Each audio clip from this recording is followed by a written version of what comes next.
What's up guys, in this short tutorial I'm going to show you how to add transition in Clipchamp. So the first thing that you need to do is to bring two videos to the timeline like I did right here.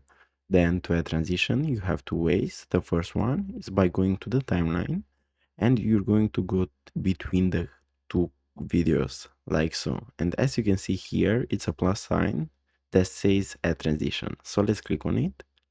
And as you can see here, a transition has been added. And if we go to the right, we can change the type of it and the duration. So let's make it a little bit shorter and let's see it. Then if you don't like this one, you can change into another one. To remove it, all you have to do is to select it and you're going to click on delete, like so. Then the second way to add the transition is by going to the left tab, and as you can see here, we have the transition tab.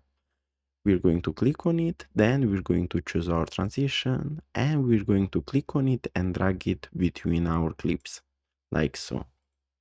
And as simple as this, you just added a transition in Clipchamp. So guys, this was the tutorial. Thanks for watching and don't forget to leave a like and subscribe to the channel.